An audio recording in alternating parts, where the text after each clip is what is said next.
Today you're going to see Magnus Carlsen force checkmate in 4 moves on a super Grandmaster. And there it is. Video's over. Thanks for watching. No, I'm just kidding. It's not the Scholar's mate, but it is a 4-move checkmate. It's a well-known mate, and it's a mate that you will use in your own games if you commit it to memory, just like our beloved Magnus Carlsen, who recently employed it successfully against Chess.com's 5th strongest Blitz player, none other than the super Grandmaster Dmitry Andreikin. So let's get right into it. I have Stockfish fired up here to help us make sense of this. Say hello to the good people, Stockfish. Hello, I am Stockfish, the strongest chess entity in the universe. That's debatable, but let's get started. Please note that this board here on the right is going to display the game moves only, and the bigger board on the left will show any alternative variations that we discuss. Okay, Dmitry Andreikin has the white pieces, Magnus has black. And we have the dual ponies coming out right off the bat. Both players flexing their flexibility, but now here comes G3, a hardcore commitment to the fianchetto, which for some reason triggers troll mode in Magnus, and he plays B5, which is obviously dubious. Wouldn't you agree, Stockfish? Actually no, silly human, B5 is quite reasonable, being the 4th best move in the position. It opens a diagonal for black's light-squared bishop and threatens to attack if knight to c3. A move earlier, e4 would have been a strong response for white, but here the pawn would simply be captured, giving black equality. Yeah, well you ain't gonna catch me playing any b5. Andreikin continues with knight to a3, going to the rim, attacking that pawn, which is better than playing the knight to c3, because if b4, then that pony gets the bed down in the stable c4 square. And if black delivers the horse kick with d5, then e5 is an even happier home, and black's position is just pure manure. Actually, white only has a slight advantage. Well, actually nobody asked you. In fact, how about you don't speak unless spoken to? At any rate, Magnus played a better move, a6, supporting his little foot soldier on b5, which comes under even more fire now with c4. And Magnus would love to be able to just defend this pawn with a move that aids his piece development, so he just wills it into existence with e6. Threatens bishop takes a3, messing up white's pawns and removing one of the attackers of the b5 square. Andreikin says, what a concept, and does something similar with b3. Now the bishop's defending. We have the light-hearted bishops facing off on the long diagonal. Now Magnus would love to play bishop to e7 here and castle, but he knows that if Andreikin takes on b5, he will be forced to play bishop takes a3, or he's going to lose a pawn, which would render his move bishop to e7 completely useless, or as an abusive maestro would say, a wasted tempo, which is why Magnus chooses this moment to relieve the tension with b takes c4, and after knight takes c4, only now does he play his bishop to e7. Both kings now hunker down in their palaces. We have bishop to b2, very organic stuff. a5 now from Carlsen, who wants a4, which Andreikin could easily prevent by playing a4 himself, but then he'd get the backward b pawn, as well as the big gaping crater on b4. So he just ignores this, plays rook to c1. Here comes a4. B takes a4 is playable, grabbing a pawn for the moment, but it's not a pawn you're proud of. Its accomplishments are not showing up on a bumper sticker anytime soon. Being weak, being doubled, black can target it with bishop to c6, and I feel pretty confident saying that white has no advantage here. What do you think, Stockfish? You may respond with one word only. Yes. Thank you. Of course, Andreikin did not take the pawn. He played d3, preparing e4. Let's fight for those light squares. We have a takes b3 from Magnus. And how to recapture is white. Pros and cons here. A takes would remove your a pawn from the prying eyes of the rook on a8.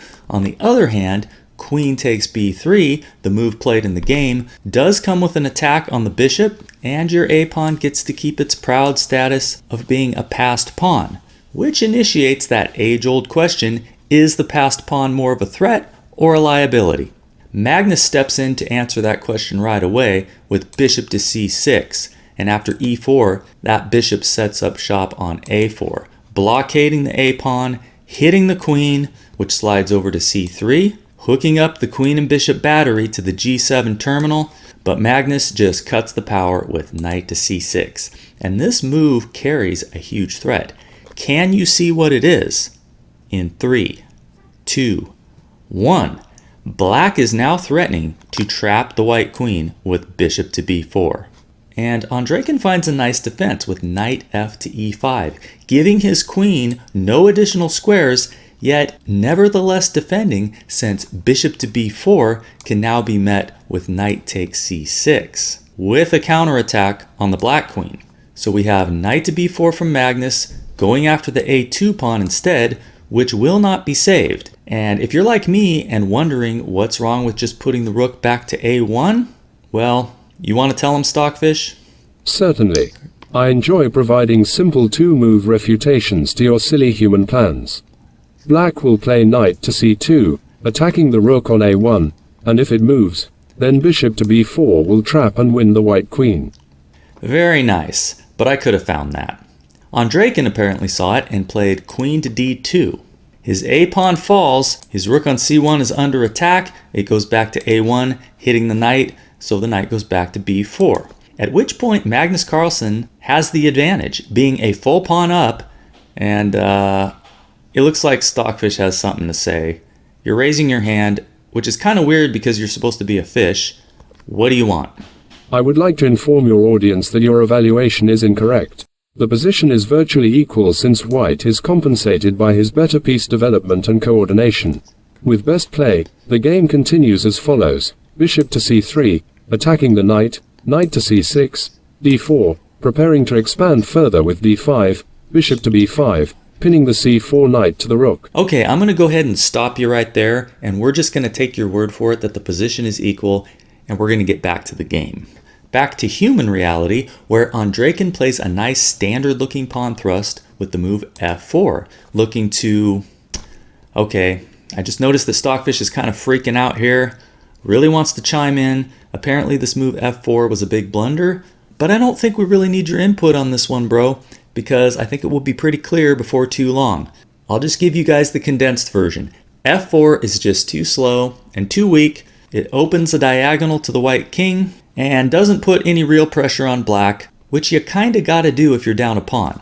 So let's see how Magnus responds. Improving his bishop, opening the file for his rook, we get the trade on the a file, at which point Andreikin decides to go all out for his kingside assault, forcing the issue with g4. He's just gonna will this attack into existence, forgetting that this kind of manipulation of reality only really works for Carlsen, but he's looking for g5 next, maybe follow up with f5. Only problem is, it just loses material to the move that Magnus plays next, which is bishop takes c4.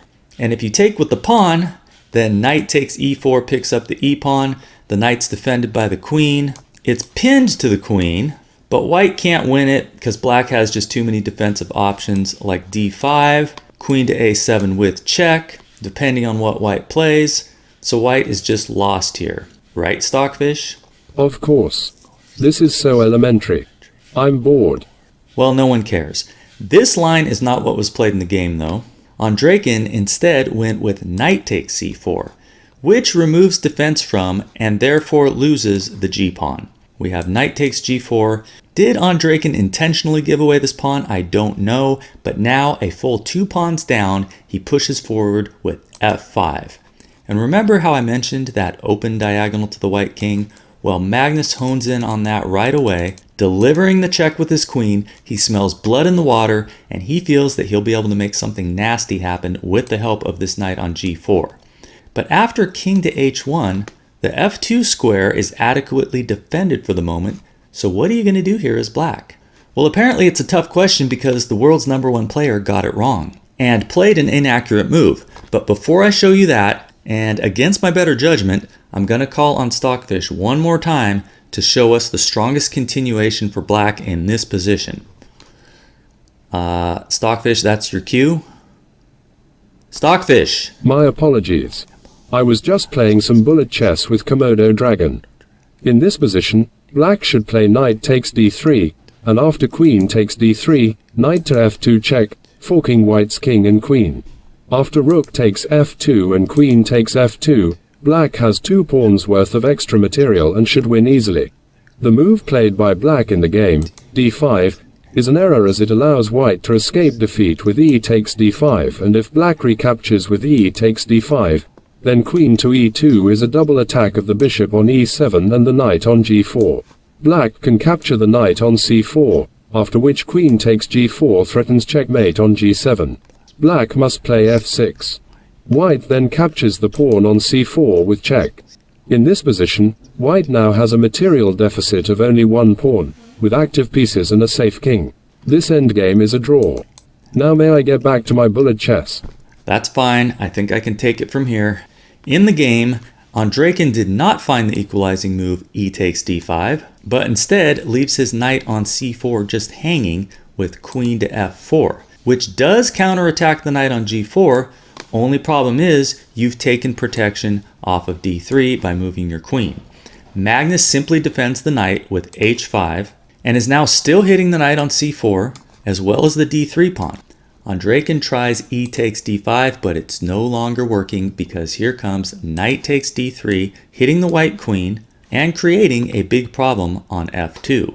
Queen's got to get out of danger, moves to f3, and we have impact with knight d to f2 check, setting the stage for our epic forced checkmate in 4 moves. Now as white, if you want to avoid imminent checkmate, you should just give up the exchange here with rook takes f2, and you will still eventually get mated, but you'll struggle on for a while in a hopelessly lost position. If that's your thing, apparently it's not Andreikin's thing. He'd much rather burn out than fade away, which is why he plays king to g1, giving Magnus that forced checkmate in 4 moves, which he did not miss. Now, did Andreikin miss it? I don't know. Maybe he just thought it was too cool not to let everyone see it. That's what I'd like to believe. This is a mating pattern that everyone should know because it rears its ugly head more often than you'd think. I've used it many times against all kinds of opponents. So if you'd like to pause the video and try to work it out, go ahead. For those of you familiar with this mate, it shouldn't be too hard. But if you're not, it is pretty tricky. So I'll go ahead and show you now. Magnus begins with knight to h3, a discovered check, a double check. Andreikin's only legal move is king to h1, and then here comes the haymaker, the move that makes this checkmate so spectacular, queen to g1 check, defended by the knight, meaning that white's only legal response is rook takes g1, and you can probably guess what's coming next. Yep, knight g to f2 check. The white king has no squares, so the queen must capture with queen takes f2, after which that knight is replaced with another knight, and this is checkmate. Specifically, it's a smothered mate since the king is blocked in or smothered by his own army. Such a beautiful pattern to know and so much fun. To sacrifice your queen against some opponent who thinks the worst you can do is give perpetual check really makes you feel like a genius for the entire rest of the day. So I hope you enjoyed this beautiful game. Thank you for watching. Please don't hesitate to subscribe if you enjoyed this video, and I will see you soon.